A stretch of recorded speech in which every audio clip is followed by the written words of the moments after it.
start dialing. Is the landlord ready to evict you? Good. Pick up the phone and start dialing. Does your girlfriend think you're a fucking worthless loser? Good. Pick up the phone and start dialing. I want you to deal with your problems by becoming rich.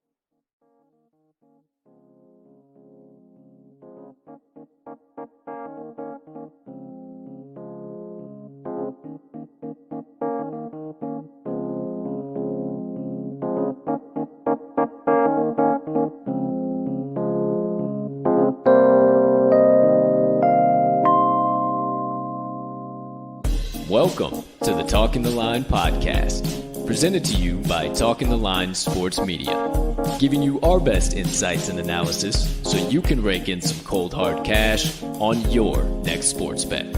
Now sit on back, open up your mind, and let's cash some tickets. We can't thank you enough for joining us. We hope you enjoy.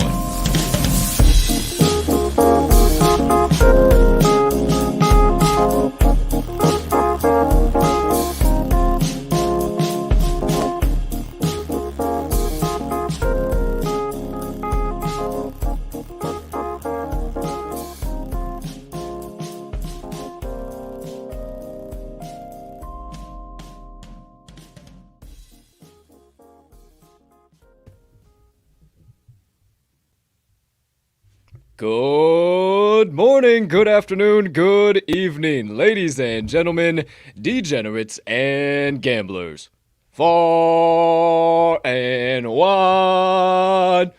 Welcome in to episode number 206 of the Talking the Line podcast on this absolutely beautiful Thursday of Bets, also known as the month, January, the day, 20th, the year 2022, so you don't have to check your calendar here for the first time today. Now, we have an absolutely loaded show on tap, set to get you right through your Thursday, but before we get on into today's episode, please take a few moments to smash that subscribe button on whatever platform you are currently ingesting the TTL pod on. If you are watching on YouTube, you might as well go ahead and hit that notification bell over there as well, so you never miss the start of a live show or any additional content dropping from the TTL crew. Or if you're watching on one of our social media platforms, make sure you hit that like button, that follow button there, so you never miss any of our additional social media content. Or if you are listening to the podcast on your favorite podcast directory, make sure you hit that subscribe button there too if you haven't already, as we always release the audio of every episode after each live show is complete. Next item up on the docket, you could be so kind, you can find it in your heart to do so while you're watching today's show. Hey, take an extra second, hit that like button, leave us a comment, leave us a rating, jump on over yonder in the live chat if you are watching live. Hey, maybe hit that share button too. Send it on over to your brothers, sisters, aunts, uncles, moms, dads, friends, enemies, neighbors, people who live on the opposite side of the globe as you, but you would refer to as a good old-fashioned ticket cash and degenerate, because that's what we are here at the TTL pod, and we can't thank you enough when you do all of those things, because it only helps us make TTL Sports Media bigger and better for each and every one of you. Last, certainly not least, head on over to this episode's description, where you will find the Talking the Line link tree down there. Within that link tree, you will locate the talkingtheline.com website, all of the TTL crew social platforms, and all of our additional content, so you can consume all of that jazz in one convenient location, however and whenever you please. Ladies and gentlemen and beautiful gambling people, joining us for episode number 206 of this here fine Talking the Line podcast, I am your humbled, honored, hyped, and always handicapping host Colton Capping Colt Soroka, and I can't thank you enough for choosing to stop by, hang out with me and my partner, get some picks, get some insights, some analysis, dive into more than our fair share of rabbit holes here today on this beautiful Thursday, and who knows what else along the way. We do know, though, it is nothing but good vibes inbound. We have one hell of a mental vacation, if you will, on tap for about the next hour and a half to 2 hours or so. Try and keep it around the hour and a half mark, but we know, everybody knows, we always say, take the damn over. All right, without further ado, let's bring him on in. Who am I saying? Well, the man that I've referred to as partner, referred to as part of a crew, referred to as him. I have neglected to acknowledge his presence so far here with me on the show this morning, and it's now time to do so. So without further ado, my friend, stand on your feet, put your hands together, and welcome in for episode number 206 of the TTL Pod, the man, the myth, the degenerate gambling legend, and you better not ever forget, during this time of the year, proudly displayed across the front of his chest. I don't know where else your chest is. It's always on your front. The front of himself, I will say. The number 1 seed Green Bay Packers TTL resident cheesehead and Packer faithful himself, Mr. Riley RMags Magnuson. Partner, how you doing over there today, pal?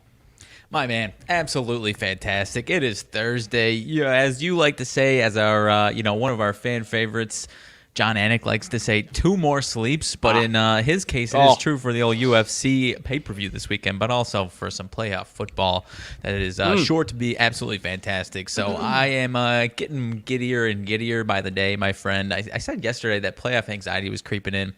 Not quite this week yet, dude. I'm feeling so fantastic about Saturday. I can't even tell you. So I'm doing okay over here. Fantastic. I don't know about you. I'm doing spectacular. I know how I'm doing every time you ask on this side of the screen. I don't know why you even ask at this point in time anymore. I don't know beautiful day to be alive. Rest is up to me and thee. You know the vibes we're bringing down here today, my friend. Hold on there a minute, Wilbur.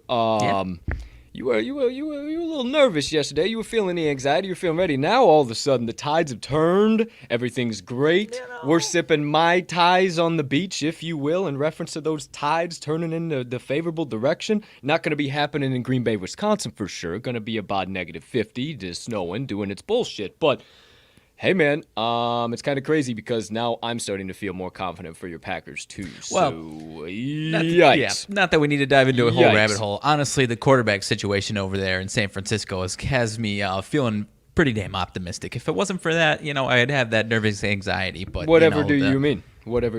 Sprained shoulder, still got the thumb issue for Jimmy G. They've got Trey Lance trying to fake be Aaron Rodgers for their practice, sessions, which isn't exactly a good recipe in my mind. I don't know how they plan on doing that. So can I just go ahead. Can I just be the devil's advocate over here? Please.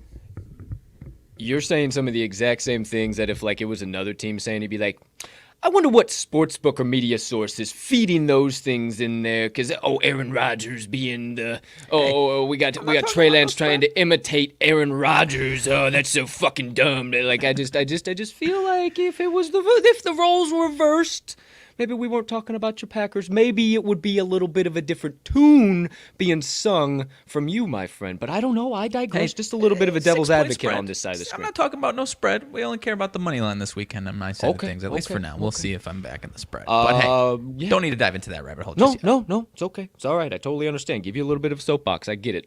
Maybe we have another. We haven't really talked about it yet. Maybe we do another NFL playoff special edition tomorrow. Probably do that. At least for the divisional round with 8 more teams left to play, Yep. And then only 4 more games. So yeah, we'll have plenty of time to talk about it. So then we'll probably have time for Friday picks and stuff too. So sure.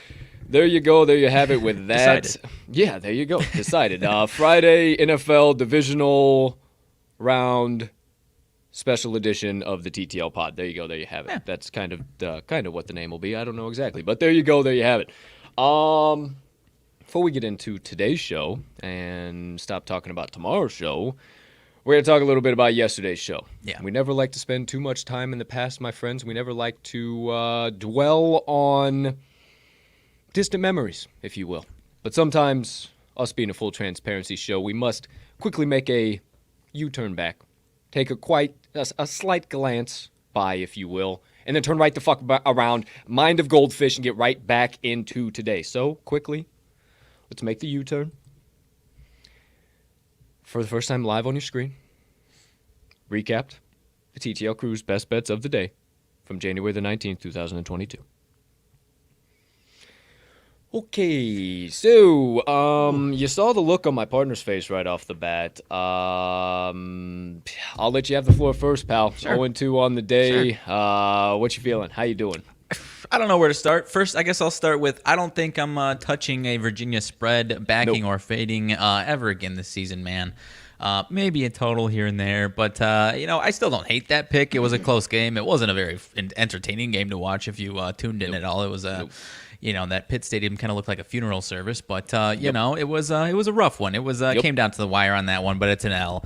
Mm-hmm. I think I would take that Iowa pick again. That was as cold of a night of shooting as they could possibly have. Neither team cracking 50 and a bullshit of all bullshit endings as far as foul called. Should have gone to overtime. The offensive performance that they put together probably didn't deserve to win, but get me out of my picks, dude. It was not my night. Not my night. Yeah, like I said, man, ACC is going to it's going to start to be one of those conferences that we're going to have to be really, really, really, really, really comfortable with or just really careful with as well. Yeah, I mean, comfortable in the sense of, hey, we got to be like 150% confident in this play that it's making it to the pay window. Like no dilly-dallying around in the ACC. And then the Big Ten, we'll see what the hell's going on there too. But, I mean, that's another one. Who the hell knows? But then my best bets of the day got the lone 2 straight plays from the Crew to the pay window. 2 and 4 on the day for me. Funny, DeMar DeRozan, 39 points, rebounds, and assists. You absolutely love to fucking see it. And I think he had like 23 or 24 with about 8 minutes to go in the fourth quarter. I said, this is easy money. I'm out. I don't even need to watch. So failed that one. UNC Asheville, much like partner had the ghost call, I had the most egregious no call. Definitely should have been an opportunity to at least put 2 free throws in the basket and go to overtime, but hey, is what it is. Florida comes all the way back after trailing the entire game, and no Colin Castleton. What the actual hell happened last night? St. John's, per our guy Jeff Dawson, whose show I'll be on at 1 p.m. Central Standard Time, the Midday Market Report. St. John's plus 3.5 per him was a little bit of some fake line movement set up. Creighton absolutely rolled those boys, so I guess I'll buy into what he's saying. And then Bama minus 4. That don't make a half a shit worth of sense, but I'm done. I'm done on him. I told you guys if I was going to have to come on here, I'm not going to completely split in 2 because at least Florida fucking made it. St. John's really pisses me off. UNCA really pisses me off because they went up to 7-point fucking favorites by the time tip-off happened, and I got them at 4, so that really makes a whole bunch of sense to me.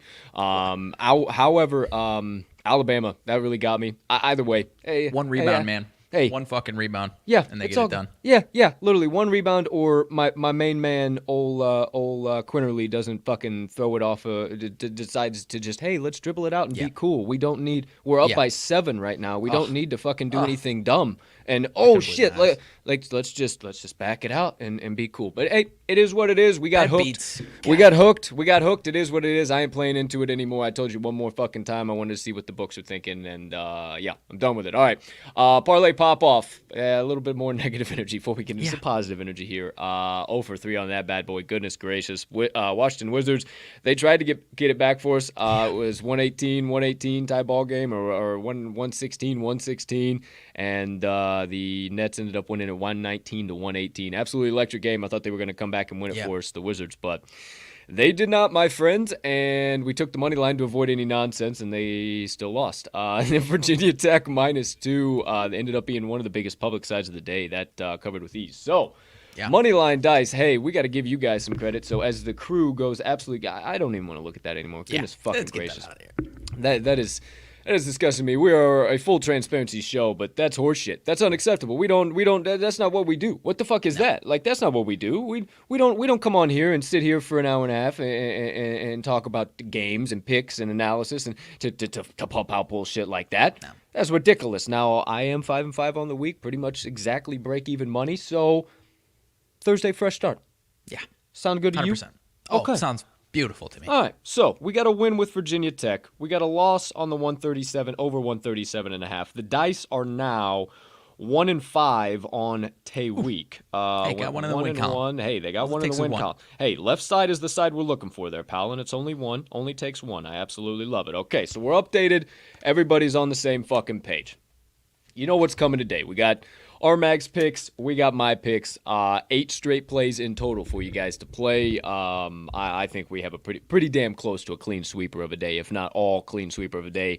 My picks. You know what? I'm gonna get back to everything. When we had a clean sweep of a day, I said, hey, they are offering my picks, and I would dare say my partner's picks too, on websites all across this industry for bare minimums of hundreds and hundreds of dollars. Bare minimum. $100, I would say, is the bare minimum my picks are starting at, my friends. And we are giving them to you for $0.00. So stay tuned. All the values coming right up. Then we have the parlay pop-off. No, we do not. That was yesterday. I was just looking at the screen here. I still have it up on my screen. Need to take that away so I don't do that shit again. We have the Board Bender Parlay is what we got rolling here today. 3 college basketball legs on that bad boy. And then... folks, you ain't going to fucking believe it. We're going back to the NHL ice. And you guys are going to be laughing harder than we're laughing right now. And you guys might have the audacity to say these two ugly sons of bitches are about as goofy as all hell. But I seriously suggest you stick around, because after some strong discussion, me and my partner came onto the right side, and we think we got this bad boy locked up. So 4-legger, we believe, is going straight to the pay window, 11-1 odds. So nice and juicy, $10 are gonna get you 117 clams fresh in the pocket. Moneyline Dice roll will wrap up the first half of the show after we recap all of today's best bets and special play. Coastal Carolina Chanticleers and the Georgia Southern Eagles are going to be the roll of the day. We'll let you know all the info behind that matchup once we get to the roll. And then we'll dive into the second half of the show. A little bit of shorter second half or shorter first half here today. We'll kind of see how stuff cooks out. Because I'm going to be on Jeff Dawson's show at 1. Already talked about that. And then I want to get the college basketball board report and everything out to you guys as well. So we'll talk about some TTL announcements. We'll talk about everything in between. Little RMags Sidebar as usual. Some crew banter. Motivation minutes, and then we'll get the hell on out of here. Sound like a plan to you? Sounds like a plan. Got some quick hitting. We'll keep it quick, but it's got some quick hitting music trivia for you, dude. Let me have it. Oh, at the end of the show. The I was like, oh, wait. I was like, damn, quick hitting. What are we doing right now? All right, let me have it. Let's go.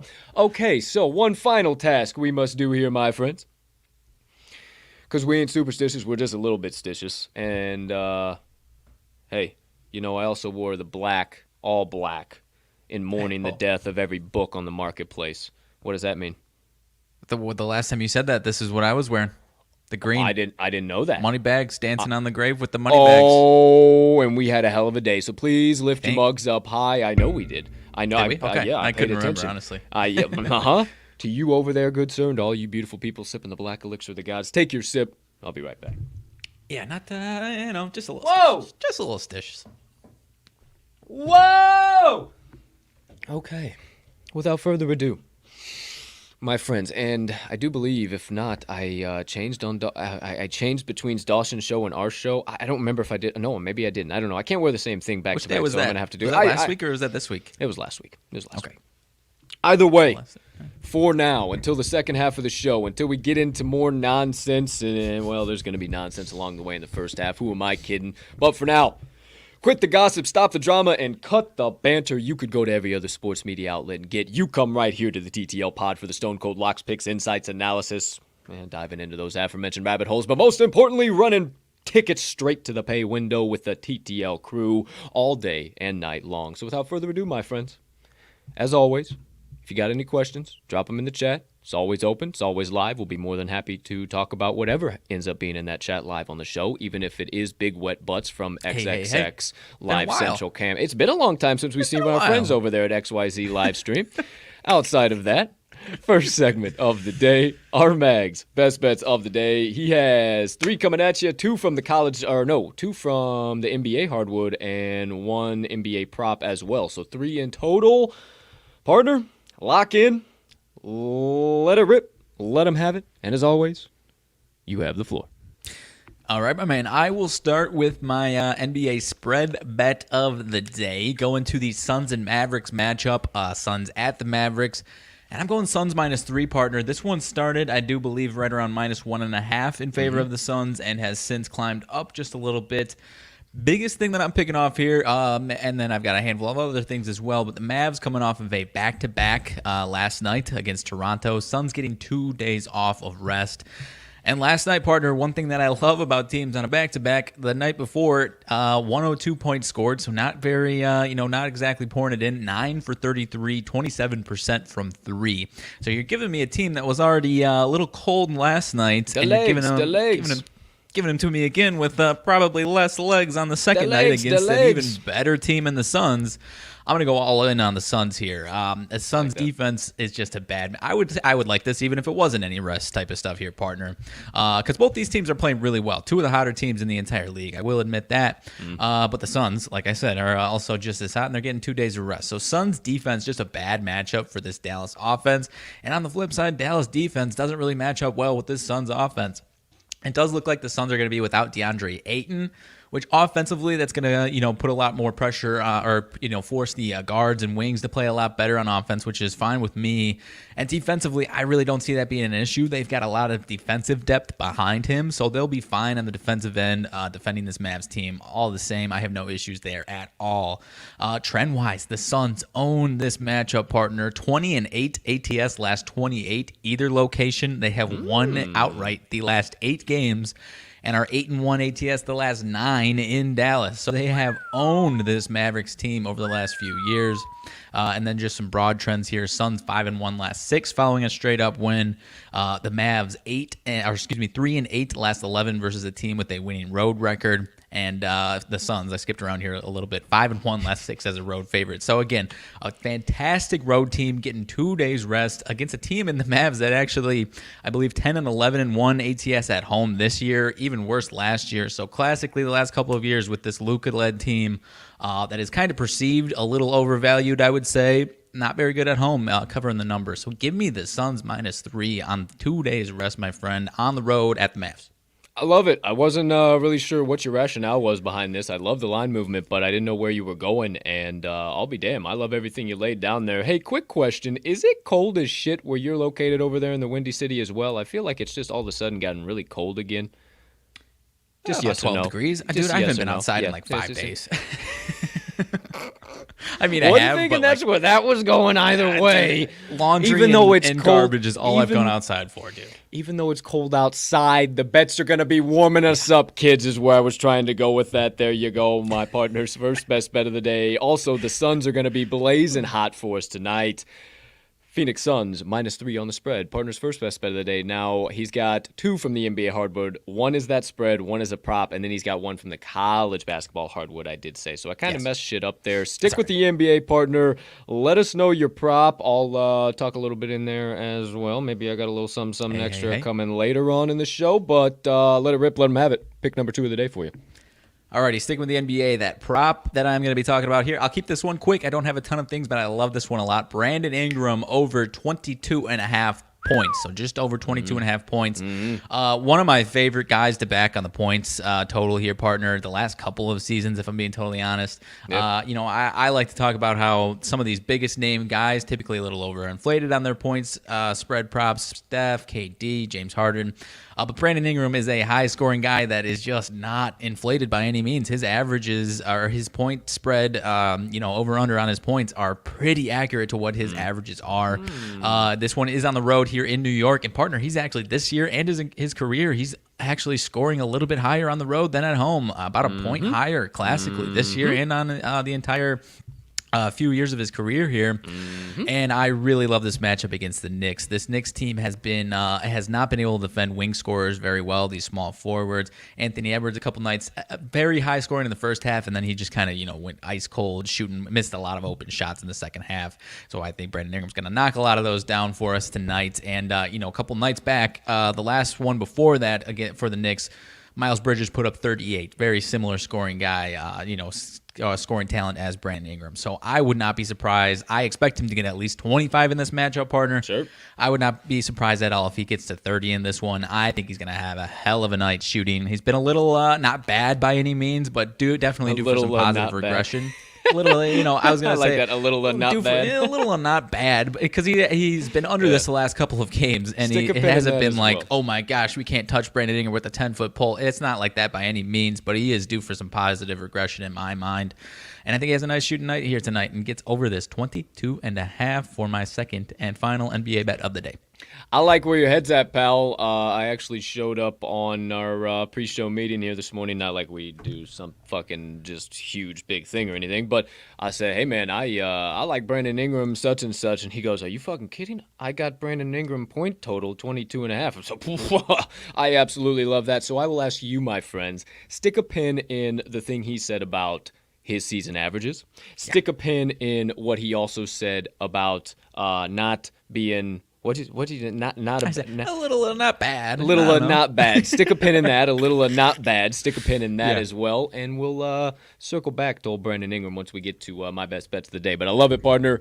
You should too. Lock it in right alongside mine. We'll get to that one. But for now, keep the Jordans on, keep the Nikes on. But maybe actually speed things up a little bit. We only got 2 halves now. A little 10-minute, 10-minute. Boys go a little bit faster up and down the court. We're going to the college basketball hardwood now, but we are still in the basketball mindset. Partner, would you be so kind as to indulge us? I do believe you get to be a Big Ten homer today as to what your third and final best bet of the day is. Don't get the opportunity to do this as much as I did for football, but I am going to a Big Ten under, my friends. You knew me with my Big Ten unders in football. Not quite the same wheelhouse for me as far as the totals in the Big Ten that the unders were, as far as me being a homer for those unders, because it's not, you know what I'm trying to say. But I am going to in-state matchup, big rivalry, Purdue and Indiana. Partner, I caught it at under 144, and it is dropping through the floor. I'm seeing it at 140.5. I like it down to about 140, honestly. It's getting close to that spot where be a little tentative. Obviously, I love it at 144, but 140, I'd still take it down to 140, partner. Number inflated, and I think they realize that number was inflated by the recent games of these teams. You look back at just the box scores. First of all, partner, that Purdue-Illinois game flew over the total, but only 138 in regulation, right in that little sweet spot there. And then they went to double overtime and obviously flew over that. And then both teams very recently dominated a bad Nebraska team. And again, total flew way over. So I think this is a totally different situation here. And then Indiana also had a game against Iowa. 13-4 to the over is Iowa. And of course, didn't do anything last night. But I digress on that. But my point is that they've been, the last couple of games, they've had games that either were against teams that are just over teams that you need to take the over, or a couple double overtime games that makes it look like box score games. This Indiana defense, number 13 adjusted defensive efficiency, ADE, and has a good amount of size to match up with Purdue. Not quite, they don't have a 7'4" guy like Purdue does, I'll admit that, but they do have a lot of 6'9", 6'10" guys that they can rotate in and out and have a nice night defensively here at home. This one is in Indiana. Purdue shoots the 3-ball well, partner, but Indiana defends the 3-ball well. 31st in the nation, 3-point percentage allowed. And I think that, if Indiana was not that team, then I would not be touching this with a 10-foot pole. Purdue would probably, given the size matchup that Indiana has, have a nice night of shooting, but I don't think that's going to be the case tonight here. Indiana under is 8-1 the last 9 at home versus a team with a winning road percentage above 600. That is absolutely Purdue.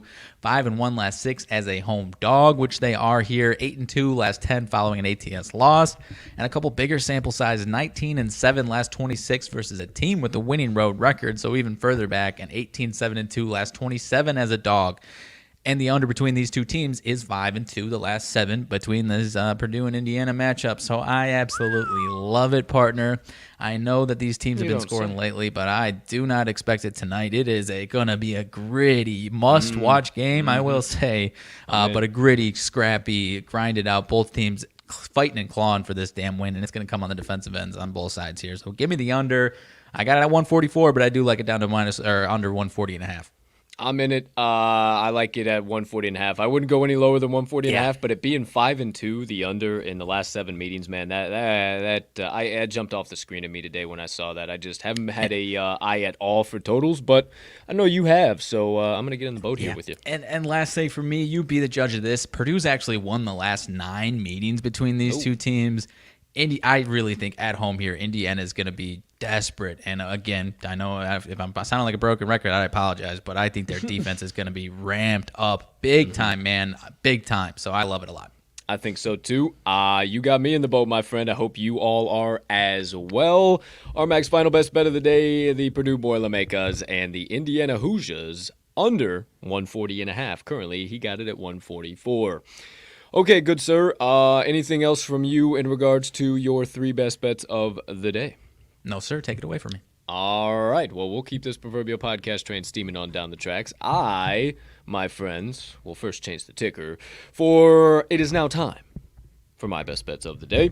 Let's see here. Got 4 college basketball plays coming at you, and then we'll talk about. Actually, I'll talk about that prop since we already kind of talked about Brandon Ingram first. I'll talk about that, and then I'll go into college basketball since that one will take 2 seconds. So, you know, I've been hot in the points, rebounds, and assists markets. Went 1-1 last night. I'm now 7-2 my last 9. I'm taking Brandon Ingram over 33.5. Couple key things here from me. On the season, he's averaging 22.7 points, 5.2 assists, and 6.1 boards. That's an average of 34. So take that pin out from my partner saying, man, do they set this right at his season average? That's right. We caught it at over 33.5. I wouldn't take it over 35, maybe 36. I would be okay with it up to 36, but I think he doesn't have any problem whatsoever clearing this number. His average on the road is actually a little bit better. 23.3 points per game, 5.1 assists, and 6.1 boards. 34.5 average PRA on the road. How you doing? Keep it moving. He's hit the over 33.5 in 3 out of his last 5 games, 6 out of his last 10. Every time he's had a so-so game, not bad game, which he's not coming off a terrible game. His last one he had 15 points, 10 boards, 6 assists. He had a game very similar to that, and then he just absolutely shit off. If you're one of them kids in their rap music, you know what that term means. He shit off the next game. 32 points, 11 boards, 6 assists. I think he has a very similar game. You heard my partner say it, low 30s, high 20s, low 30s for his point total here tonight. I love that over 22.5 as well. I think he damn near takes care of the 33.5 with his points, and I think we see somewhere around the high 30s to a low 40 finish for his PRAs. Outside of that, I got nothing else, man. I love Brandon Ingram here today, and it's funny we didn't even talk about it when we were lining up on a prop with him here today too. So there you go. There you have it. Brandon Ingram, over 33.5 points, rebounds, and assists. Much of the same things my partner said. I say and echo in the same vein. Love it. Keep it moving. Okie dokie, artichoke. We'll go to college basketball now, and we'll just go ahead and rifle these bad boys right on off. So first matchup we're going to, and you know what? I am really loving what I'm seeing here today with what I can deduct as much as I can in college basketball, you know, because there's the fake line movement, there's the real line movement. What do you buy when? What do you know what is what? Does sharp splits mean anything? Does public splits mean anything? Putting all of that into one thing, I think I have targeted 4 plays today because it's a pretty big board today, actually, and it's not the prettiest board out there. It's not very sexy at all, but you know your boy, Mid-Major King, he found some value. I think I got a couple of spots the books messed up in, and now with some of the line movement, what I'm seeing here as we get on to the day, I'm liking it even more. So, we will go. First matchup is my Conference USA crusher play of the day. This is my pick number 1. Again, $100 on pick websites across the industry, $0.00 here. Conference USA crusher. Going to the matchup between the Western Kentucky Hilltoppers and the Florida Atlantic Owls. And we're taking the FAU Owls plus 1.5. It is up to plus 2 across the market, but I absolutely love that line movement. I think that is because I just looked a little bit ago, and FAU is the sharp side. They are getting a little bit more money with about dead even bet splits. However, WKU goes up a little bit.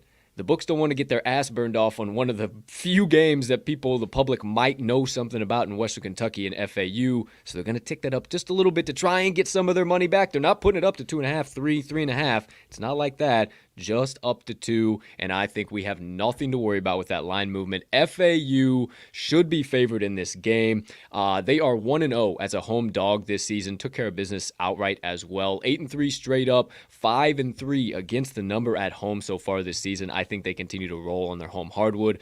The Western Kentucky Hilltoppers have not been favored on the road yet this season. They are 0-3 straight up and 2-1 against the number away from their home hardwood. Now, they have played some tough competition. I can't deny that, but I would be thinking a lot different if they were at home in this matchup. They have not played on the road since January 1st, and before that, December the 22nd. If you sit and think about that in terms of college basketball, that seems like eons ago, for crying out loud, and I think they really, really struggle on the road here today.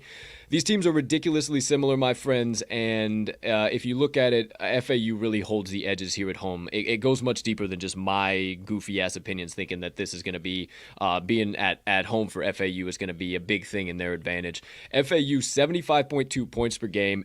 Western Kentucky, 76.5 points per game. Colt, what are you doing? 79.6 points per game, FAU at home. 66.5 points per game for Western Kentucky on the road. Defense, FAU, 68.5 points per game.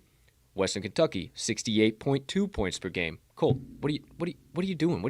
FAU, 68.4 points per game allowed at home. WKU, 73.2 points per game allowed on the road. We've seen rebounds be a huge factor for teams winning games this week. I don't know why it's this week, but for some reason, teams that have a severe rebounding advantage have been taking care of business. And boy, oh boy, do the Owls have that. 118th on the offensive glass and 58th on the defensive glass. Western Kentucky, 251st offensively and 257th defensively. So I don't know what else you need me to tell you there about the Owls winning the rebounding battle, but I think they get it done easily. You don't believe me on the stats. You don't believe me the stuff cooked up in my goofy ass head for my research. Believe the cold hard trends. FAU 13-3 ATS last 16 Thursday games, 5-2 ATS their last 7 as a dog, 11-5 ATS last 16 home games. Western Kentucky 1-4 straight up last 5 road games, yet they are favored. The dog is 17-5 ATS last 22 meetings between these two. FAU is 8-2 against the number the last 10 meetings between these two, and FAU is 3-1 ATS the last 4 meetings between these two on their home hardwood, in case you find yourself in a trivia contest sometime soon. And the question is, where is the Florida Atlantic University located? You can say Boca Raton, Florida. There you go. There you have it. First best bet of the day. Florida Atlantic University Owls plus 1.5. Cool with +2 as well. I like it. Keep it moving. I don't have anything to add on this one. Okie dokie, artichoke. Quick sip. Because water's always good for the soul. Sure. All right. Second best bet of the day. This is the $100, again, across the market on sites far and wide. Right here at the TTL Pod, $0.00. The SoCon Bookie Soul Snatcher in the matchup between the Chattanooga Mocs and the UNCG Spartans.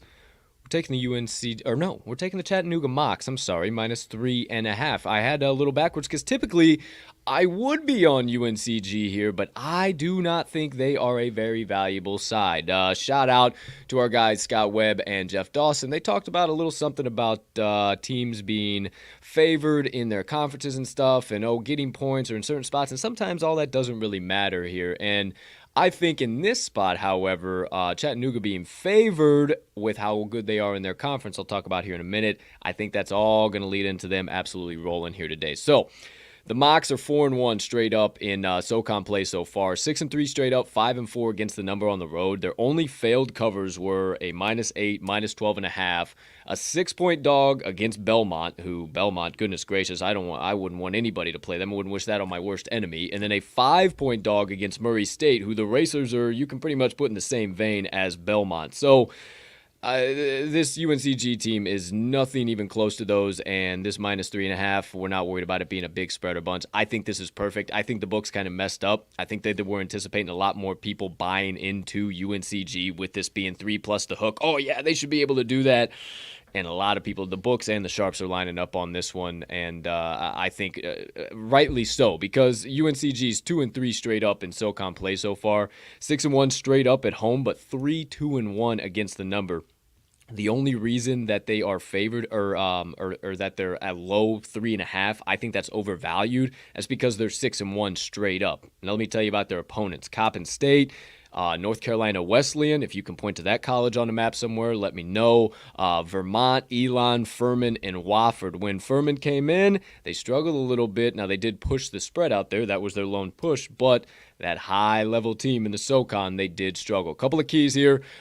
Defense is not going to matter in this game. It is going to be an offensive shootout, and that is all Chattanooga, my friends. Let me tell you about it. 76.8 points per game for the Mocs compared to the Spartans. 63.2 points per game. It gets worse with home and away splits. 75 points per game for the Mocs. 58.7 for the Spartans on the road and at home, respectively. 37th in true field goal percent for the Mocs, 84th in true three-point percentage, 33rd in AOE per KenPom, 70th in effective field goal, and 80th in turnover percent. You'll know why I mentioned that here in a minute. The Spartans, 283rd in true field goal percentage, 179th in true three-point percentage, 270th in AOE per KenPom, 247th in effective field goal per KenPom, and 335th in offensive turnover percent per KenPom. If anybody's coughing up the rock, it ain't going to be the Mocs here today, my friends. But you don't believe me on all of that nonsense,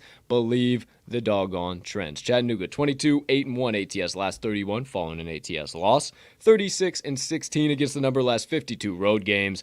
UNCG, 2-6-1 against the number last 9 Thursday games. And Chattanooga just beat Furman as 3-point favorites at home, but they failed to cover. Now they go on the road as 3.5-point favorites. This feels as a setup and a half with that little cherry on top of the proverbial pick Sunday, if you will, for the UNCG Spartans. So give me all of the Chattanooga Mocs minus 3.5. Second best bet of the day. Soul Snatcher. I think you're right. I like SoCon Soul Snatcher, baby. All right, third pick of the day. We are going to the USC Trojans and the Colorado Buffaloes. And my friends, this is the Pac-12 paper printer. That's right, the Pac-12 paper printer.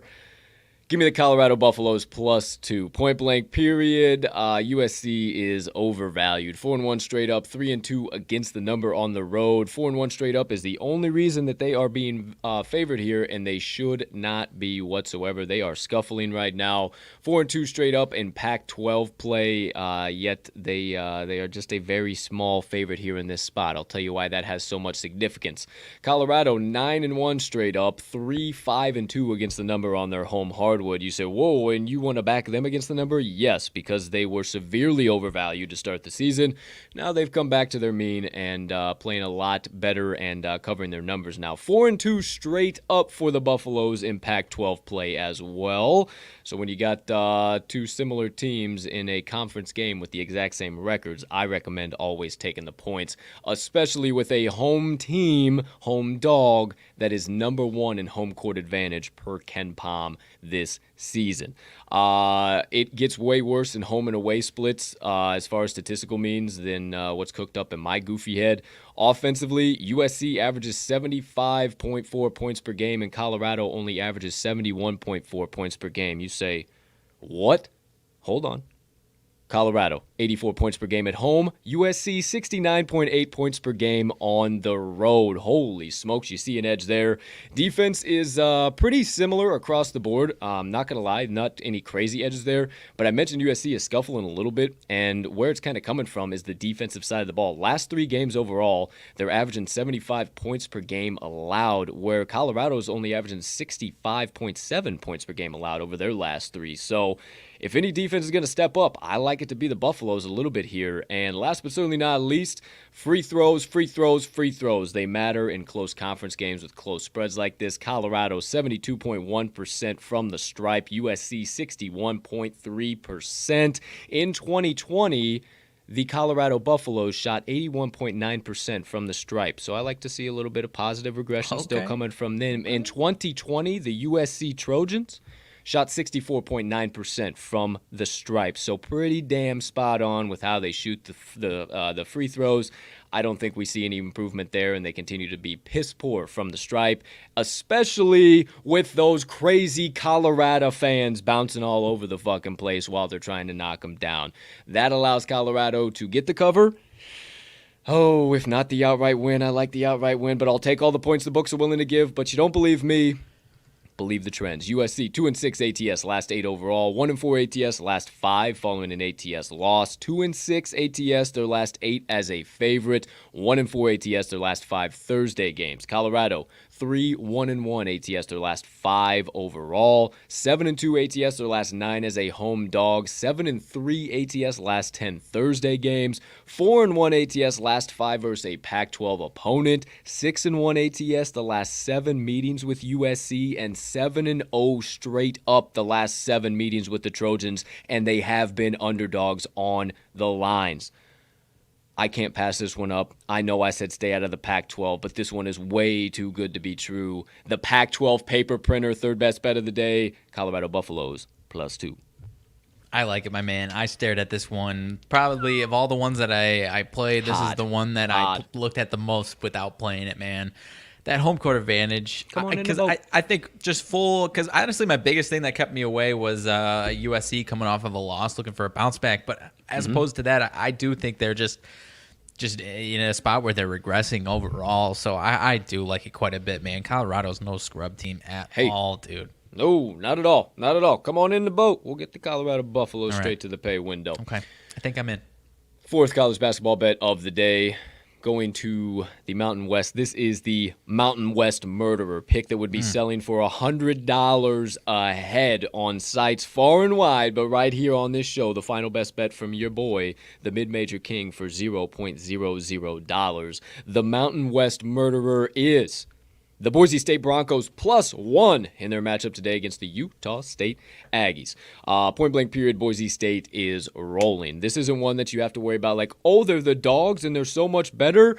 That's why I kind of mentioned a little bit of what Dawson and Webb said yesterday about kind of some of that stuff not mattering. I don't think it matters here because Boise State's 4-0 straight up in Mountain West play, 10-0 straight up in their last 10 games overall. They are absolutely on a heater.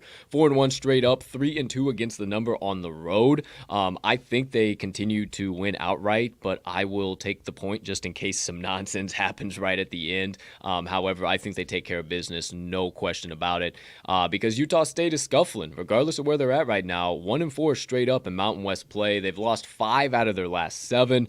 I mean, you got to be sitting there thinking that the whole public's looking, Utah State has to rebound at some point in time, right? I mean, this is just getting ridiculous. Well, if they were going to rebound in a big way, I think they would be way more than just 1-point favorites on their home hardwood.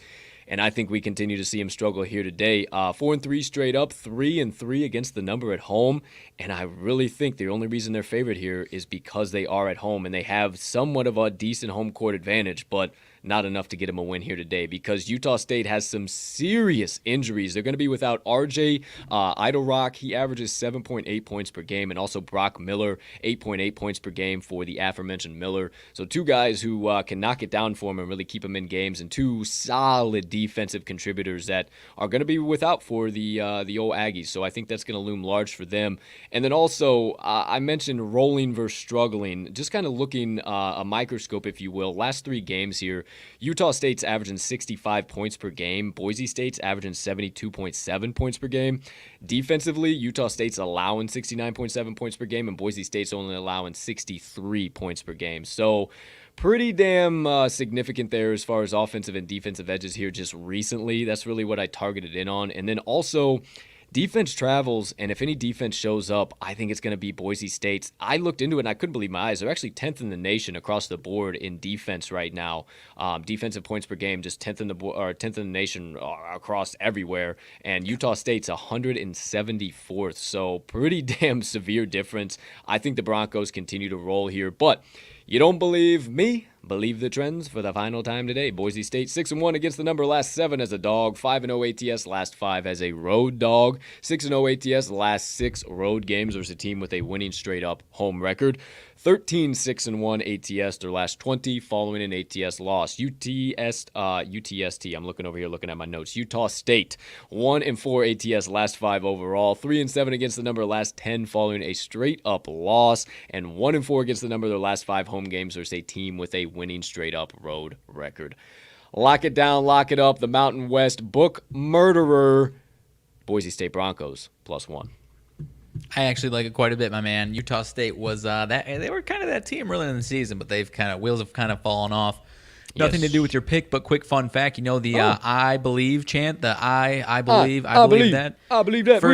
First college basketball team or fan base to use that was Utah State. Was Utah State? Oh. They're not the ones who originated that. They didn't orchestrate this shit, but it was started in like Army-Navy football game, if I'm not mistaken. Okay. So naval, but yeah, first college basketball team to use it. All right, well there you go. you know. There you have it. The more you know. All right, all of my best bets of the day. Excuse me. Let me get a quick sip of agua here. Just ran through all of college best. Of course. Best bets of the day. For some sheer nonsense. Oh yeah. Here we go. It's time for the third segment of the day. Special play of the day. The Board Bender Parlay. You said it, partner. You ready for some sheer nonsense? You're damn right. Here we go. First leg on the Board Bender Parlay. We are going to the matchup between the Marshall Thundering Herd and the FIU Panthers.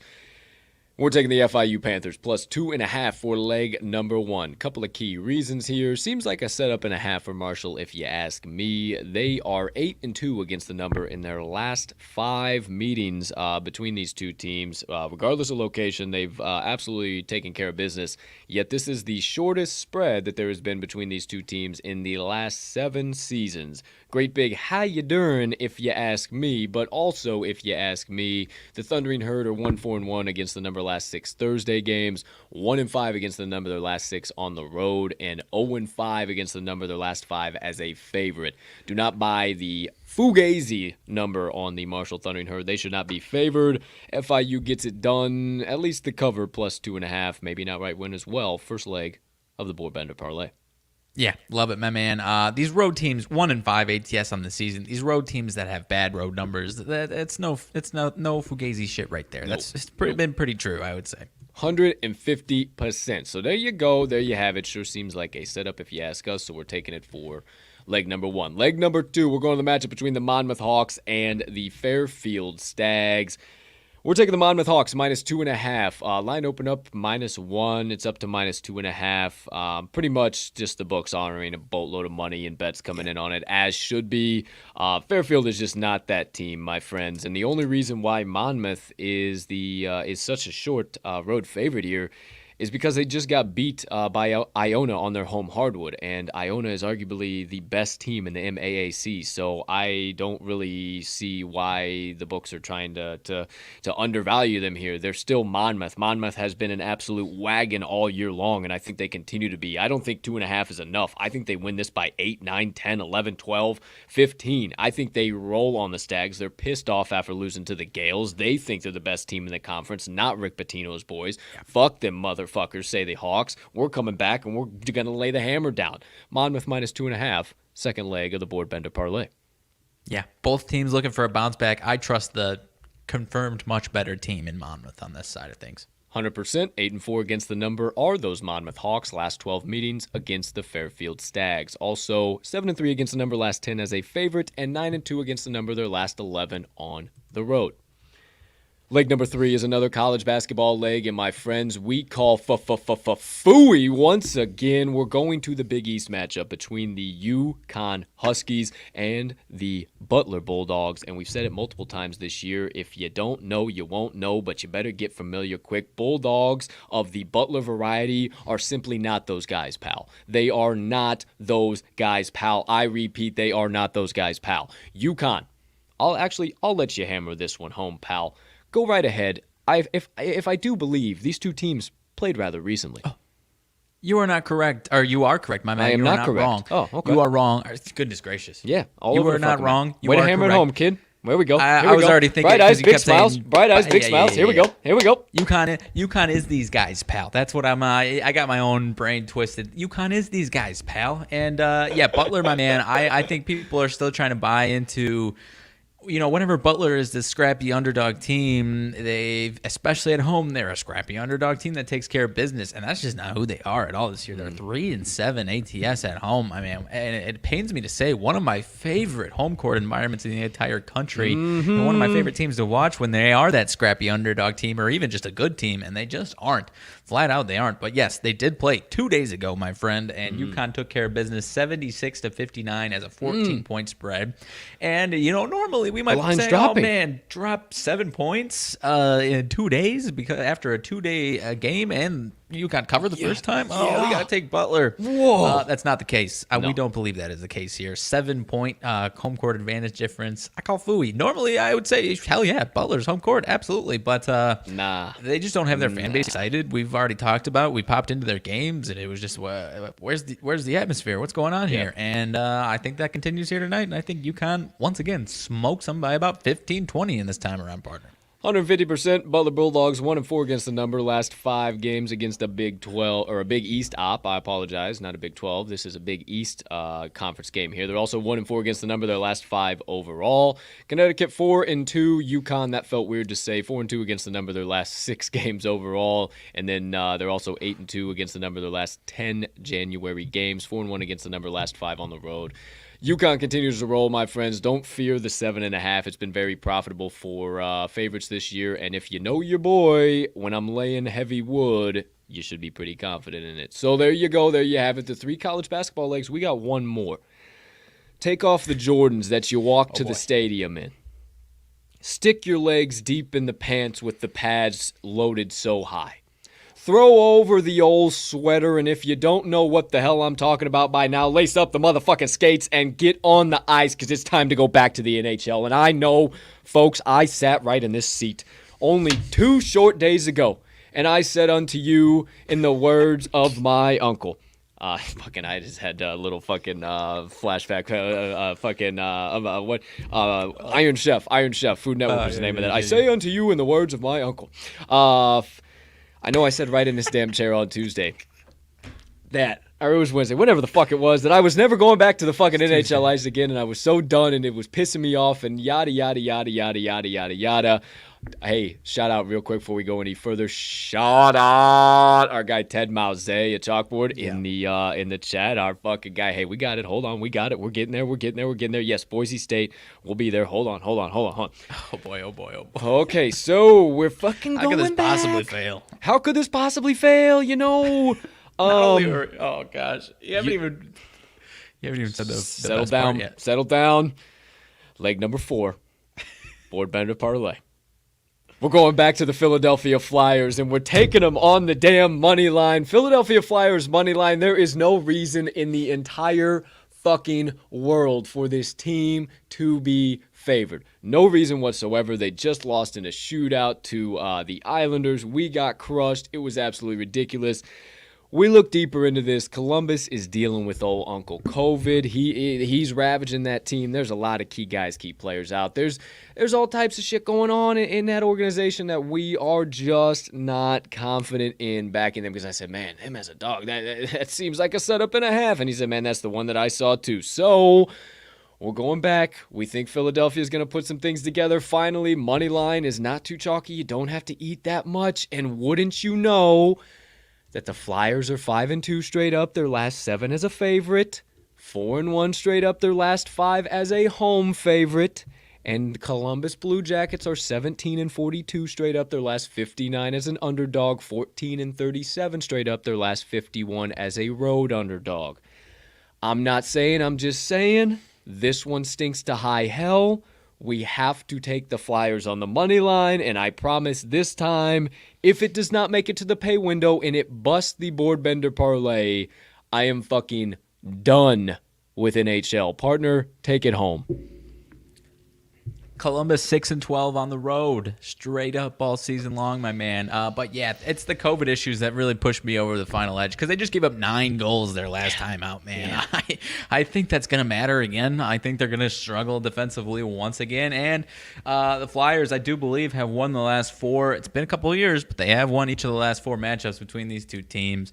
Due for a damn win. If you you know that like it used to be a Vine, but it's Good Burger, Keenan and Kel, where he's looking and when I was looking at the COVID list of who's out, I know some of these words. You know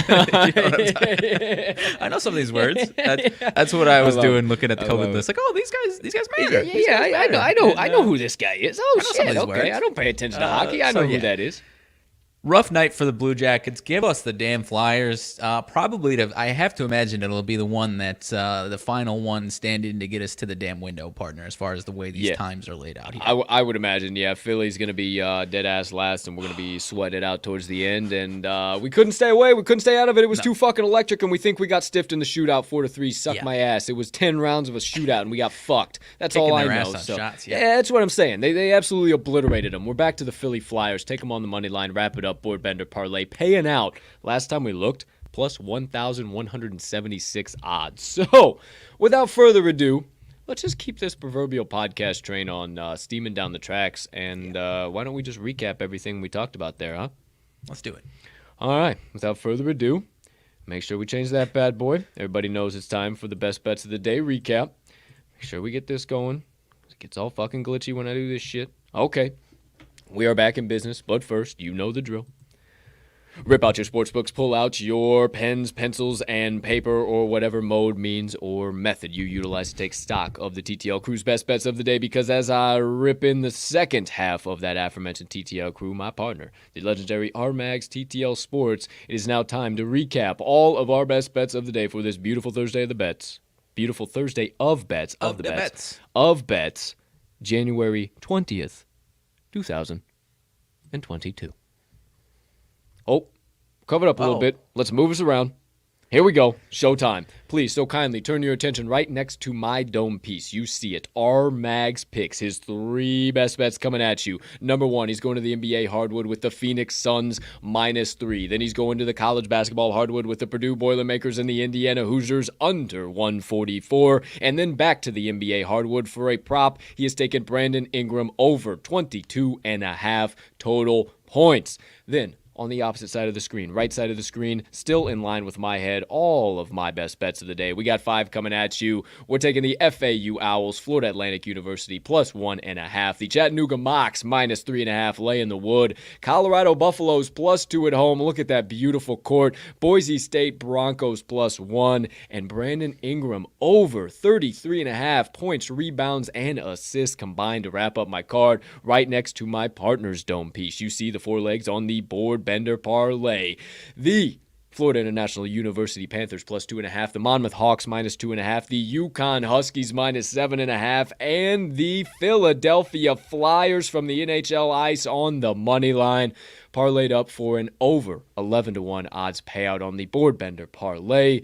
I see 8 straight plays and 1 special play, making it straight to the pay window and bankrupting every book on the market, ripping out the hearts of every bookie on this planet. But before we can do those things, we need you to lock them in, hammer them home, sprinkle a little bit of dough down. Whatever you need to say, just make sure you get today's TTL crew best bets of the day that are obviously primed for ticket cashing. And whatever the current best line is on your favorite sports book. Where are we at, partner? Damn it. And I just looked this up the other fucking day. I put out a tweet about this the other day. I literally put out a tweet about the hardest place to play is Colorado, the easiest place to play is Navy. And what the fuck is this fucking thing called? Oh my gosh. It's kind of 2 options. I literally put out a tweet about this thing. There's a sponsor. Think Colorado. Oh, it's like, not Coors, but is it Coors Coliseum?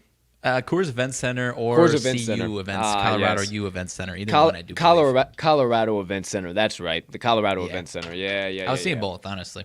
Yeah, either way. Either way. There you go. There you have it. Or, Another I little bit feel of trivia. smarter for you. whenever we know what the names of these college basketball courts are, dude. Colorado you sound Event smarter when you drop it in Center. the conversation. You know. That's what I'm saying. And then if you find yourself in a trivia contest sometime and they ask one of these here questions, so, hey, Exactly. Colorado Event Center, I got it. How the hell did you know that? My guys over at the TTL Pod. What the fuck is the TTL Pod? And then more people are bankrupting but you see how this shit happens? You don't see what I'm seeing? All right, without further ado. First, you know the names of college basketball stadiums, then bankrupt the sports books. 150%. Easy as that. Easy. I mean, there's really not much in between A to B. There's not much you need to accomplish to get from A to B there. 150%. So, if you didn't see it on the previous screen, it's time to let the train fall off the tracks for about the next 25 minutes or so. We'll try and keep it right around there. Got some other shit to take care of before I go on Dawson's show. I want to make sure we get everything clipped up. I get the old blog out, everything in between. So, let's switch gears here real quick. Moneyline Dice roll of the day. The Coastal Carolina Chanticleers and the Georgia Southern Eagles. My friends, the Moneyline Dice are live on set. I will get ready on my side of things. Partner, can you let us know what's the deets on this matchup here this evening? The deets on this matchup. So we've got the Coastal Carolina Chants going into Georgia Southern. Georgia Southern is the home team. -1.5 at home is the Georgia Southern basketball team here. -1.5 and -126 on the money line. So Coastal Carolina +105 on the money line, +1.5 on the spread. And the total in this bad boy is 135.5. Nothing crazy here. See if I can pull up these splits real quick. But I sure as hell don't know. Partner, this typically is kind of in your wheelhouse, but I know you're not, all too sold on either side. But we've got 83% of bets on the Georgia Southern Eagles, 83% of bets, but the money, 68% of money on Coastal Carolina Chants. You know me, I'm a homer for my Chants. This is a 6 p.m. Central Time game? That is correct. And the total splits, 50-50 bet splits, but big old bag on the over, 96% of money on the over. All right, well, the old tracking book available at moneylinedice.com is ready to go and is starting to fill up over here. Use code TTL10 at checkout for 10% off your first order. What else you got there in summary? Just going to say that over's been climbing because of that money is all I was going to say there. The over's been climbing, you said? Looks like started 133.5 up to 135.5 now. When we were talking pre-show, it was 136.5, so now it's back down to 135.5. Okay. So, Okay. yeah, a little something to think about there, partner, as I drop the fucking dice. Okay, so yeah, a little something to think about there, eh? Maybe it might be coming back down. So, without further ado, first roll of the day. Home or away, are we taking the Josso Eagles or the Chants, baby? I don't know, neither does Mags, but this here cubicle object does. We all find out in 3 and 2 and 1. Home team! All right. Eagles. Home team, say the Moneyline Dice, unofficially. ATS or Moneyline, will we be laying a 1.5, or are we going to go ahead and just eat a little extra chalk on the Moneyline? I don't know, neither does Mags. We soon find out in 3 and 2 and 1. Moneyline. Okay. Moneyline. Right. Georgia Southern Moneyline, unofficially. First selection of the day. Now it is time for the wild card roll. Will the die be doubling down for the first time this week? Or are they going back to a total saying, hey, we've been messing up, but we want to give you an opportunity to cash 2 tickets? Or maybe, hey, we messed up altogether. We need a little extra face time. Please re-roll us. I don't know. Neither does Max, but we all find out in 3 and 2. Home ATS. Doubling down on the Eagles. So is that doubling down on the spread? Yeah, since it's laying it. Yeah. So Josso -1.5. Not the. I feel like we've been pretty true to that rule. If it's the favorite and they roll ATS on the second one, it's doubling down on ATS. Yeah. So not the favoritist of the most favorable splits on the old No. money split there. But either way, the dice have spoken.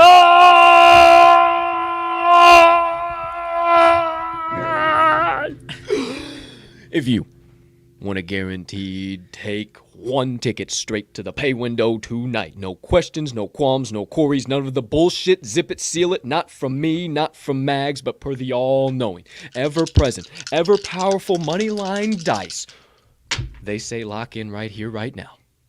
The Georgia Southern Eagles, -1.5 in their matchup tonight with the Coastal Carolina Chanticleers. Thank you, Dice. Thank you, Dice.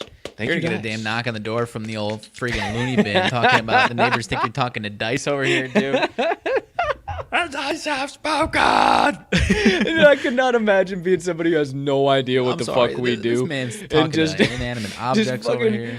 You work from home and you're just like, maybe you got a headset on and then like you're fucking, you know what, I'm going to have an early lunch today, and you just Hey, pop Karen, out can for you lunch actually and you send just me over that Smoker! expense report? Oh, fuck. Oh, I fucking love it, dude. Oh, it happened one time on some goofy-ass shit, and I've never stopped doing it since. So there you go. There you have it. Officially, the Moneyline Dice have selected Georgia Southern -1.5 for their best bet of the day in the game with them and the Chanticleers tonight.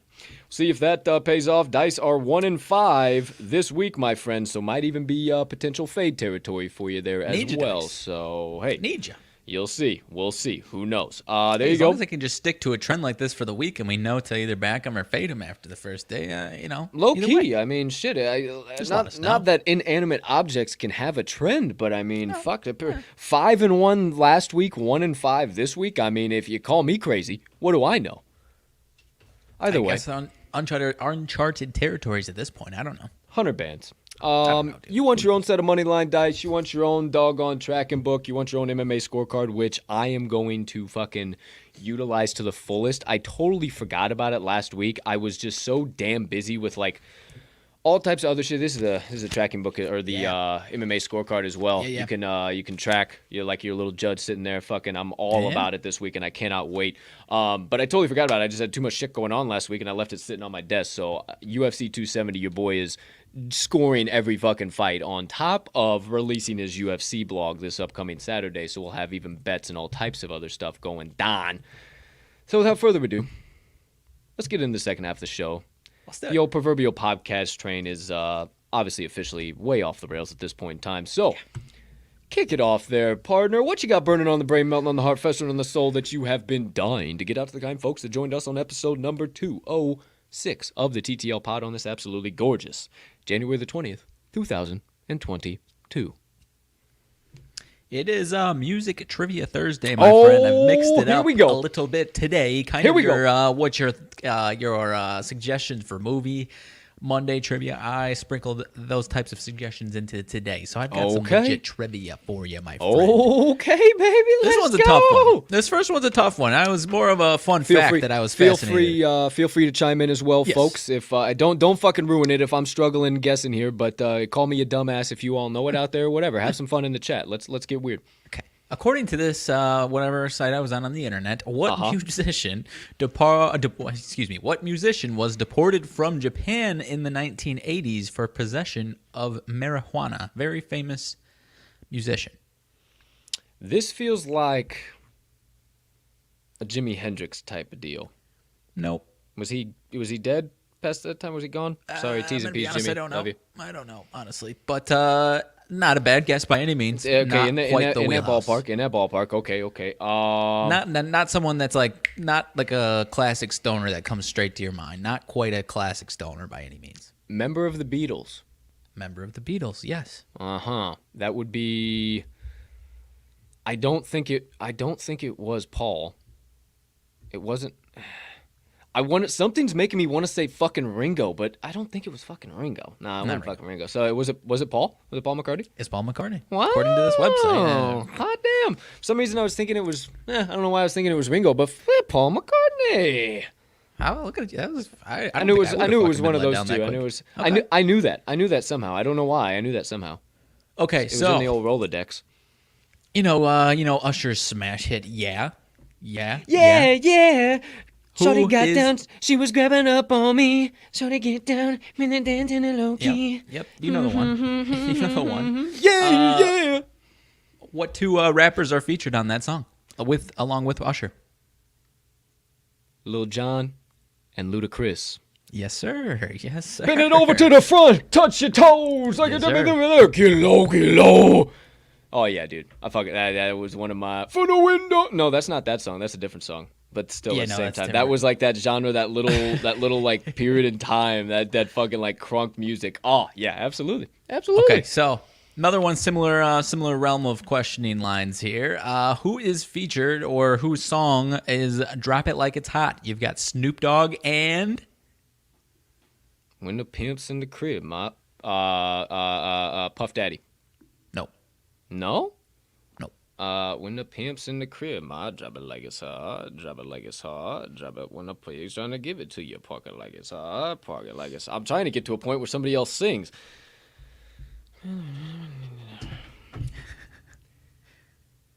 No, Fat Joe wouldn't.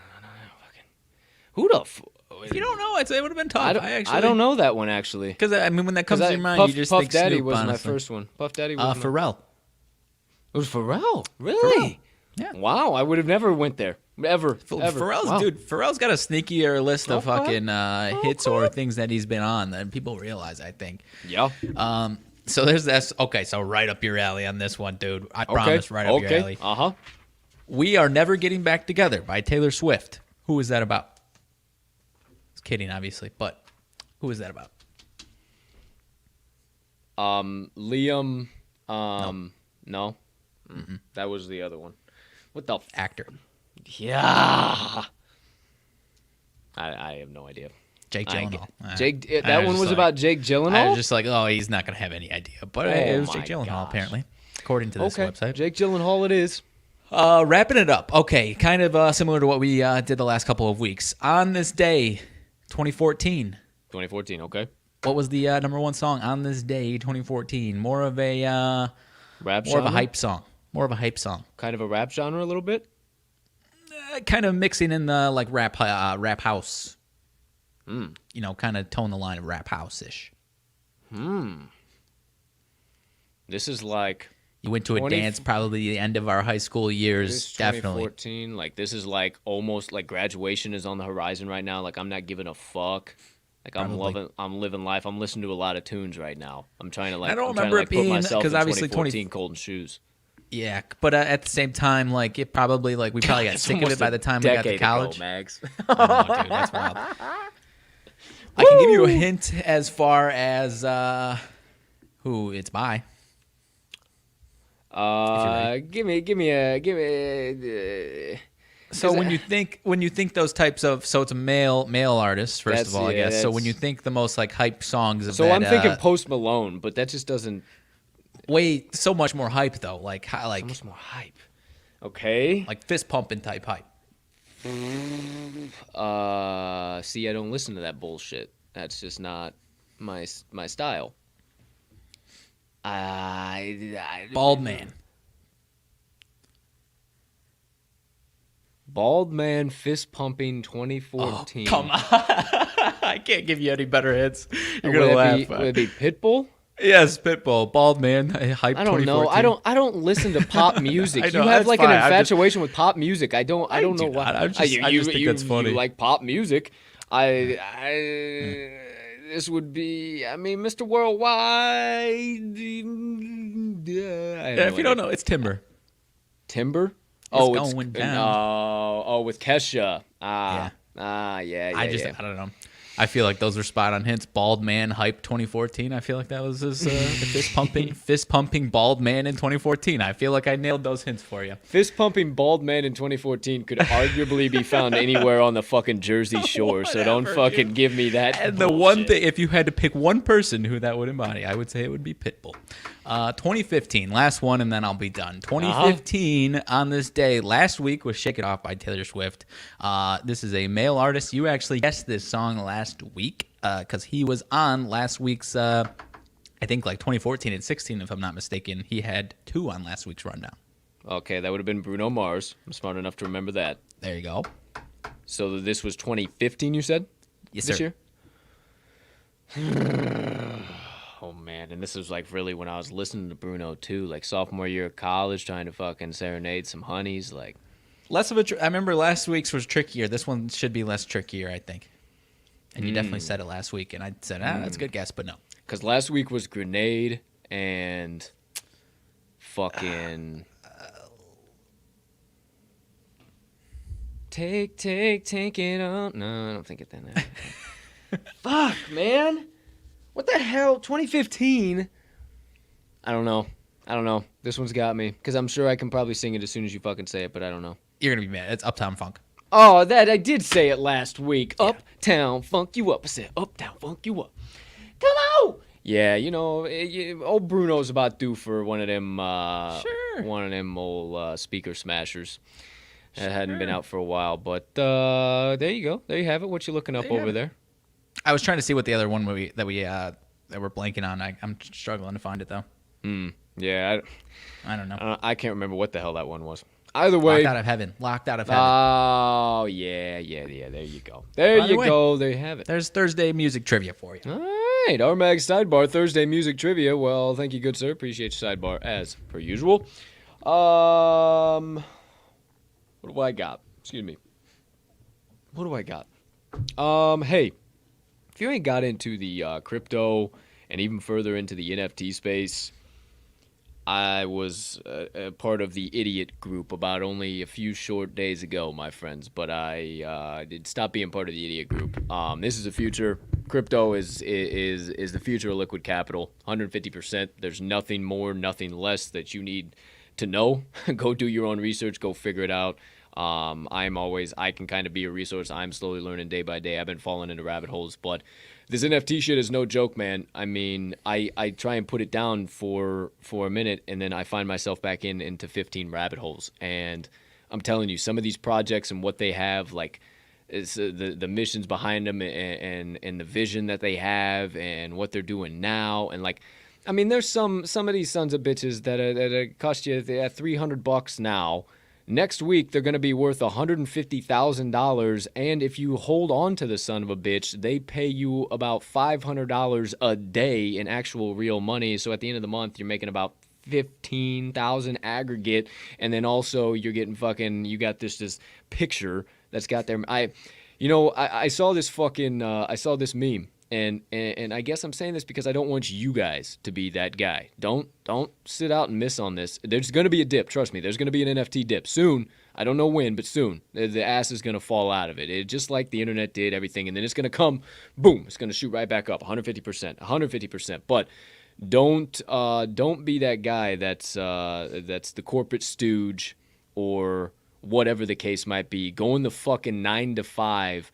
That's getting absolutely fucking just worked, lapped, murdered by some 250-pound, pale, pasty fella who's got a shitload of money and a shitload of friends and sits on his ass flipping JPEGs. Don't be the guy who sits there and goes, flipping fucking JPEGs? What the fuck? Fuck that. I'll do my shit. My friends, there are 17-year-olds fucking paying $25 for a fucking JPEG and flipping it tomorrow for $250,000.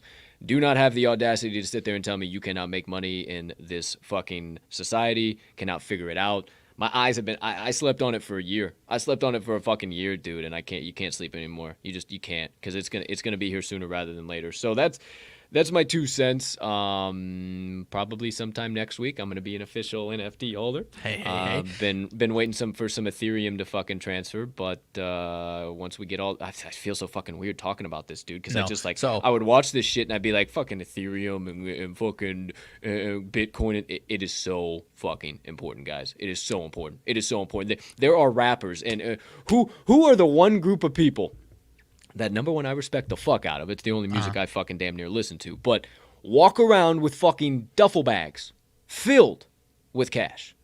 Rappers. It's what they do. It's their culture. It's the style. It's what they do.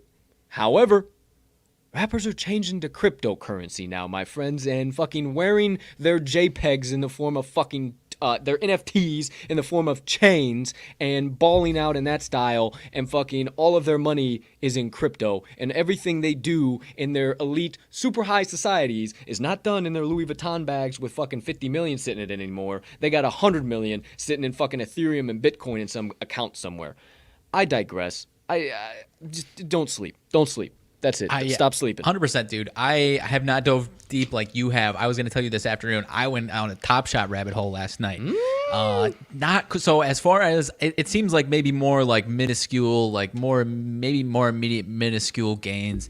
But I was just trying to figure it out, and I had a nice time last night figuring it out a little bit. But as far as like big games, long-term games, I'm trying to get down the rabbit holes that you went down the last couple of days, honestly. So I'm going to drop a couple of names on you that I think you guys need to be aware of. Not that I think I know, because when Mags just said I've been down rabbit holes hours upon hours of my last 3 days. Once I get done capping and everything, I've been doing this shit, trying to figure it out. What I was doing last night was how you said, like, I was like, all right, I'm gonna be done in a second, and then it's just like, and it's just like, wait, I can learn that. Oh wait, there's this too. Oh wait, there's this. So Teddy Bear Squad set to mint next Wednesday, the 25th. White Rabbit just minted yesterday, fucking sold out in 2 minutes. Insanity. And I can't even believe I'm talking about this shit like this. Like, I wouldn't even know what the fuck I was saying 3 days ago. I can't even believe this shit is so crazy. Meta Rich, huge. Meta Rich, love Meta Rich. That's probably going to be one of the first ones I mint. Hate Beast. Spooky Shroomies. Spooky Shroomies are one that I am big into. I'm probably going to get a Spooky Shroomies. They actually, their mission, they support psychedelic research for like mental illnesses and stuff. So obviously, you know, mental illness and all that is really important to me. And then I saw that and I started looking into it. And the Shroomies, they basically are like utilizing psilocybin and stuff for mental illness and stuff. And like they have all these fucking, like, you can go to one website and they will literally detail out. That's what it is. Basically, this fucking company has a string of all this thing and are trying to raise this money so then they can fucking fund this charity, so then they can also create a new collection to help fund the metaverse. And I know I'm getting way too far down the rabbit hole because it's too fucking crazy. But Spooky Shroomies, I love their mission. I'm probably going to buy into Spooky Shroomies. Cyberkong's huge right now. Cyberkong's is huge, but it's pretty hard to buy into those. Forgotten Runes, Wizard Colt. That's fucking wild. Bears Deluxe, wild. Dead Hands. There's a new collection of Dead Hands coming up soon. Should be fucking minute. Maybe I have Colt's crypto fucking corner here. Maybe we just fucking ran into something here. I don't know. I don't know, but because this ain't going nowhere, and we work on the internet, so what the fuck. Imaginary ones. This one's pretty fucking cool. This is an animated NFT. Dude did it walking on a fucking treadmill, and then they just like fucking took out his face and everything, and now it's basically just like a bodiless being with fucking like a hat or glasses, or it's so cool. It's fucking cool as hell. Right. Hype Bears, Invisible Friends, Franken Punks, Astro, and then my favorite one. Set to mint in about 20 days. This is my favorite one that I've been following so far, called Big Brain Aliens. Absolutely cool as hell. Mags, you would shit your fucking pants if you saw some of these. They're just an alien with a big ass fucking head, but the design and the artwork is so fucking cool behind them. There's a lot of them that are Marvel. Like I was scrolling through them last night. I followed them on Discord. That's another thing you got to do. You got to get the fucking Discord to get down that rabbit hole.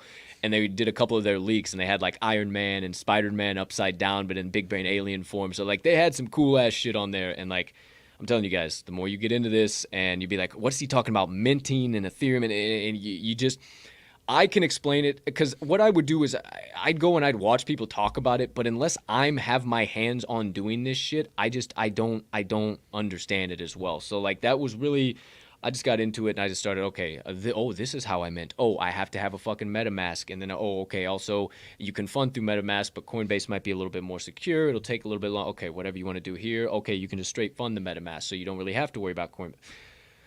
Just get involved. Get involved, my friends. I promise you will not be disappointed, because my final closing point is here's my final closing point for Colt's NFT and crypto wisdom of the day. I can't believe I'm becoming a fucking crypto guy. This is fucking wild. And Zaxi fucking retweeted my shit last night. Like, he is the crypto kid, the NFT kid, 17 years old, just fucking like flipping shit out there. Retweeted my shit last night when I tweeted about it. So this shit is here to stay. My final closing point: if Shaquille O'Neal is being referred to in the NFT space as the white Gary, or the black Gary V, if he is being referred to in the NFT space as the black Gary V, this shit ain't going nowhere, because that guy fucking finds out a way to make money or advance or do something in everything.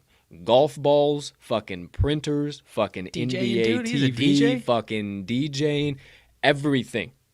He's involved in this. His kids are involved in this. They have a ridiculous fucking collection. It's insane. Do not sleep any longer. If you've been sleeping, do not sleep. I knew about this shit in Like, I started finding out about January 2021, and then Gary Vee dropped VeeFriends May of 2021, and I just, like, watched it, and I didn't know what I didn't know. And starting this week, I didn't know what I didn't know, and boy, oh boy, have the eyes been open, boys and girls, because the metaverse is here, and it ain't going nowhere. You better get used to the metaverse. I'm telling you, we are literally going to be paid to play video games. Literally paid to play video. No. Not. Fuck yeah, guys, you see that fucking kill, fucking KD, bro. No. We will literally be in a fucking alternate fucking universe doing some bullshit, which is basically helping this universe expand, in turn making money for whoever fucking owns this fucking NFT, helping them expand this fucking universe to further even more, to bring more money, to let this thing just absolutely, as the kids would say, go to the moon. And that's what I fucking think is going to happen, boys. So you better stop sleeping. I'm done. You're going to have me here for another year. You're the one that was trying to get this show shortened up today, dude. I know. I'm sorry. Fuck, what the hell am I No, it was good. No, I'm not even hating on any second of what you said. It's important information. I promise. 100%. 150%. Well, that does it for my soapbox. Make sure you stop by Wise Words, Season 2, Episode number 7, dropped yesterday, featuring Hakeem Prophet, legendary guy in the industry, one of the sharpest cappers on the market during this time of the year as well. We secured next week's guest already, a totally different look, avenue, spin, feel. I'm really excited for this one. Still gambling, still sports gambling, but a totally different edge to sports gambling. Can't wait to talk with this guy. Cup of Joe on campus back Saturday. We'll probably 8:30 a.m. Central Standard Time. We'll probably talk about that a little bit more tomorrow. Tomorrow's show, divisional round, NFL divisional round, super spectacular special edition, whatever you want to call it. You'll see it tomorrow. That's what it'll be. Probably still have Friday picks, but at the end of the show, we'll just spend the bulk of the time talking all NFL and everything in between. Outside of that, board report, that's why we're getting done here a little bit quicker than usual. Going to try and get that done, everything pumped out. So there you go. There you have it. Just stop by talkingtheline.com or the link tree in this episode's description to find out everything Talking the Line and beyond. All right, partner, any late breaking news we need to know about before I wrap it up here with some motivation minutes? No, dude, another day. Actually, Lonzo Ball could be out a handful of weeks. That's some bad news for us. Possible meniscus surgery. Still making that decision, so that is no good. That is, yeah. Shit. So ended it with some bad news, apparently. Okie dokie, Artichoke. Apologies. Well, hey, that's all right. 'Tis what it is. There you go. There you have it. Well, hey, but Alex Caruso back. Alonzo. Turn the Bulls back into a wagon, dude. MVP Caruso Alex back. Caruso, dude. Caruso is back. Caruso is alive and in prime time for sure. But yeah, T's and P's Alonzo. Not good for our guys at all. But there you go. There you have it. Last segment of the day, my friends. It is time for my motivation minutes. Now, I've said this in one form or fashion or the other time or two before. It's been a while. But I came across a quote last night. Just doing some random shit. Just looking for some motivation for myself. And I kind of came across this and I was like, whoa, I like this. Let me bring it on because I've said this in a different way before. So, quote I want to kick things off with is, stop setting yourself on fire to keep someone else warm. Stop setting yourself on fire to keep someone else warm. And as I read that, I guess that I got a whole different perspective of this because I just got a mental image of me sitting there on fire with somebody else fucking sitting there with their hands like this while I'm just burning fucking up into flames. They're just, this is nice. This is enjoyable. So I guess the first part of this, and this isn't where I was really going to go, but this is part number one, perspective number one. Stop bending over backwards for every single person you come across. Sorry if that just upset a couple of you, but stop bending over backward for every person you come across. I'm not telling you to not be kind. I'm not telling you to not take the extra second like I always talk about. But there comes a point in time where you have to think about you, and you have to stop being a yes man to everybody. And if it's in the back of your head like, damn, I really can't fit this into my schedule, but okay, yeah, I don't want to upset you, don't do it. If it starts to put a strain onto your life, don't do it. Stop putting yourself in flames, melting yourself down to the ground while everybody else just seems to be cool, calm, and collected, just staying nice and warm by your firelight. Stop doing that. Number one. That's perspective number one. Perspective number two is also where I originally saw this perspective before I read it for a second time, is stop worrying about the hate. Stop worrying about what people think about you or what they're saying about you or what they think about what you're doing right now, because at the end of the day, you ain't them and they ain't you, and their opinion doesn't matter for what's going on in your life. I can assure you of that. And I've said this in a way before. Holding a grudge or being mad is like drinking the poison and expecting that the other person is going to die. Worrying about that hate, worrying about that gossip, that drama, that shit, feeding into toxicity is so toxic in and of itself. It's literally like you are drinking poison expecting that other person to die. You are literally keeping yourself up at night while that other person is sleeping firm, sound on their pillow, not worried about a damn thing in this world. So stop setting yourself on fire and keeping other people warm, because also, final perspective, it could be making them happy at the end of the day and making them warm.